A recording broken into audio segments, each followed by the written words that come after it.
Manchester City lost 4-3 to Celtic last night in pre-season, first pre-season game for City. I thought there was positives and negatives to take from that. James McAtee played really well. Nico Riley played really well. Sissoko played really well. Grealish, Haaland looked good.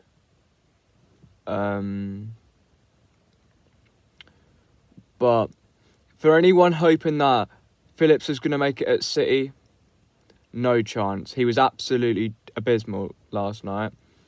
And Sissoko, who's a kid, was having a better game than him. And that's just embarrassing to get outplayed by a kid.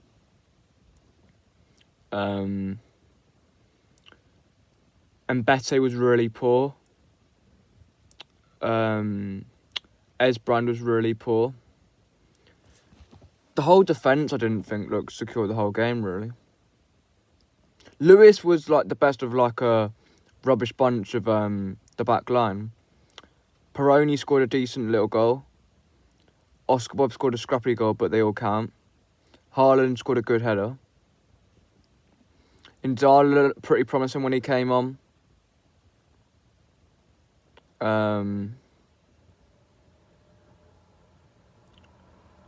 Ortega, could he have done better for one of those goals? I think he got rounded for one of them, didn't he?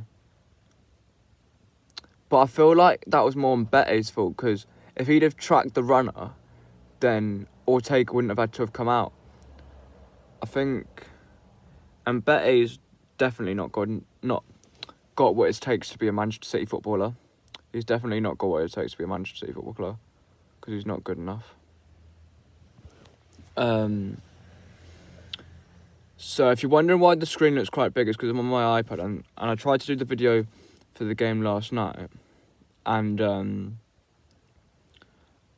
I didn't get to upload it because it stopped before I wanted to finish it, because there's something got to do with my phone storage. I don't know why. I've tried to sort it out and delete quite a few things off my phone, but it's still saying that I've not got enough storage, so I don't know, I might have to pay for some more, but it's quite expensive, that I'm pretty sure. For storage, anyway. We've got AC Milan on Saturday. That's going to be a tough game.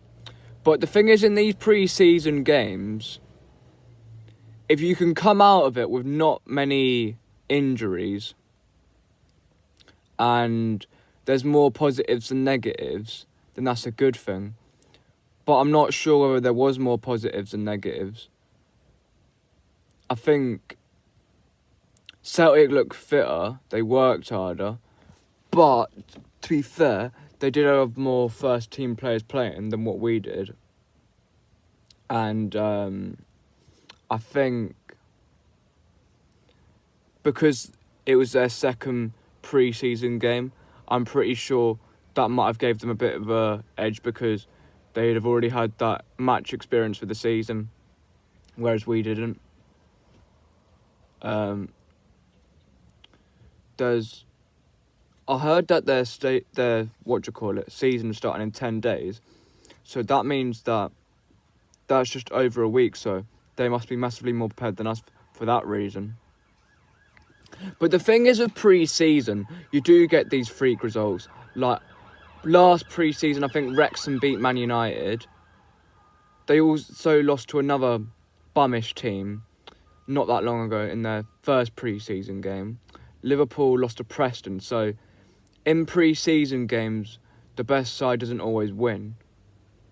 So that just proves it. And I don't think players are naturally that bothered when it comes to playing in pre-season games, because they don't want to get injured for the season ahead. But I'm sure on the Saturday for AC Milan, 11 o'clock kickoff, we'll be more up to speed, having had that match experience now.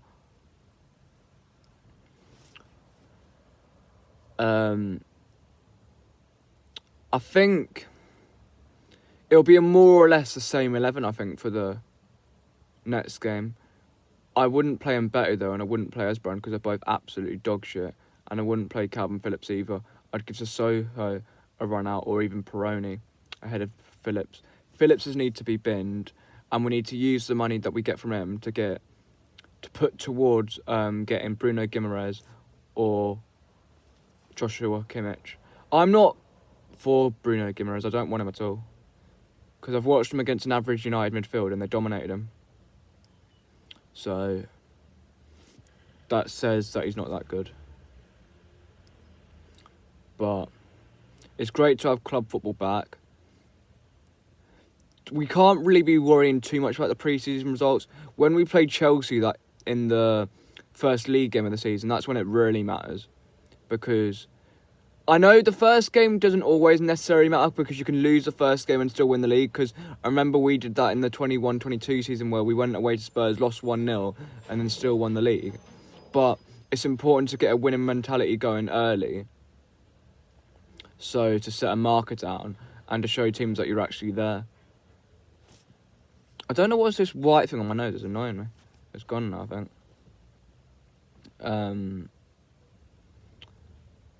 But the Chelsea game, that's when it matters. Up until then, it doesn't really matter. It'd be nice to win the Community Shield because we're playing against United. But other than it being against United, I don't think anyone's really that bothered about us winning or losing. Because it's the Community Shield at the end of the day. And it's a glorified friendly in my eyes.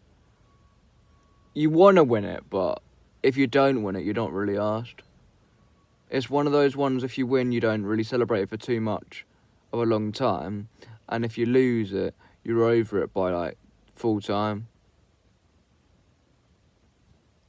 And I'll be speaking to you guys soon in the build-up to the AC Milan game. I might start bringing back my match day previews, because I used to enjoy doing them, but it's tough to, like, find the time to do it, because, like, games tend to come around quite quickly, so if you don't, like, have the time to do it, it's not always easy to do. Because I always forget about doing previews for some reason. But anyway, thanks for watching, and I'll see you guys in the next one. Take care. Have a lovely Wednesday. It is Wednesday, isn't it? Yeah, it is.